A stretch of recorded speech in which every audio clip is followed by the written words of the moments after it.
Friends, આજે હું તમારા માટે લઈને આવી છું રોજ બનાવીને પી શકાય એવી મસાલા છાશની રેસીપી। આ છાશમાં આપણે એવી વસ્તુઓનો ઉપયોગ કરીશું જેનાથી છાશ એકદમ હેલ્ધી બની જશે। તો ફ્રેન્ડ્સ, ચેનલ પર તમે નવા હો અને હજી ચેનલને સબસ્ક્રાઈબ ન કરી હોય તો પ્લીઝ જલ્દીથી સબસ્ક્રાઈબ કરી દેજો। તો છાશ માટેનો તાજો મસાલો આપણે દળીમાં વાટીશું। તમે ઈચ્છો તો મિક્સર જારમાં પણ પીસી શકો, પણ હું એમ માનું છું કે દળીમાં છોંદીને તૈયાર કરવાથી છાશ વધારે ટેસ્ટી બને છે। તો સૌથી પહેલાં અહીં મેં 5 કપ જેટલી કોથમીર લીધી છે, જેને સુધારીને થોડી નાની કરી લઈશું જેથી પીસવામાં આપણને સરળતા રહે। હવે લીધા છે 5 થી 7 નંગ જેટલા ફુદીનાના પાન। અહીં તમારે કોથમીર વધારે લેવાની, ફુદીનો થોડો ઓછો લેવાનો। હવે માત્ર 1 નંગ લીધું છે લીલું મરચું। આ મરચાં ખૂબ જ તીખા હોય છે, માટે મેં 1 જ નંગ લીધો છે। અડધો ઇંચ આદું લીધું છે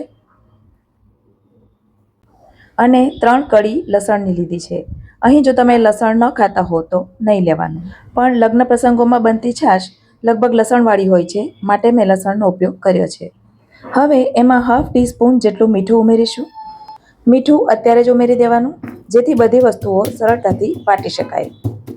હવે બધું શક્ય એટલું ઝીણું વાટી લેવાનું।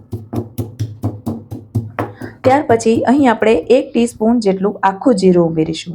આપણે પાછળથી જીરુંનો પાવડર પણ ઉમેરવાના છીએ, પણ થોડું જીરું આપણે આ રીતે વાટીને પણ ઉમેરીશું, જેના લીધે પણ છાશનો સ્વાદ ખૂબ જ વધી જતો હોય છે।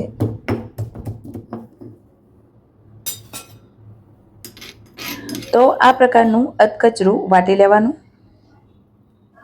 હવે છાશ બનાવવા માટે અહીં મેં આ પ્રકારની લાંબી પવાલી લીધી છે, એના બદલે તમે તપેલીનો ઉપયોગ પણ કરી શકો।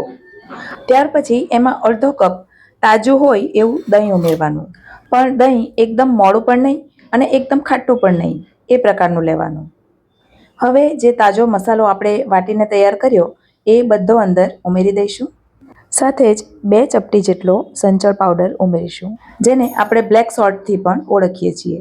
હવે 2 ચપટી જેટલો જ શેકેલા જીરાનો પાવડર ઉમેરીશું અને 2 ચપટી જેટલી જ હિંગ ઉમેરીશું। તમે જાણતા જ હશો કે છાશ થોડી વાયુવર્ધક હોય છે, તો આ રીતે થોડી હિંગ ઉમેરવાથી એ થોડી હળવી બને છે। હવે પહેલાં તો 1 કપ ભરીને પાણી ઉમેરી દઈશું। હવે છાશને વલોવવા માટે મેં અહીં બ્લેન્ડરનો ઉપયોગ કર્યો છે, પણ આ કામ તમે રવૈથી પણ કરી શકો અથવા તો મિક્સરના જારમાં પણ કરી શકો। અને હવે એમાં ફરી 1 કપ પાણી ઉમેરીશું। આ છાશ સ્ટ્રોંગ હોય છે, માટે થોડી પાતળી રાખવામાં આવે છે। તો આ પ્રકારની કન્સિસ્ટન્સી તમે જોઈ શકો છો। ટૂંકમાં અડધા કપ દહીંની સામે 2 કપ પાણી ઉમેરવાનું।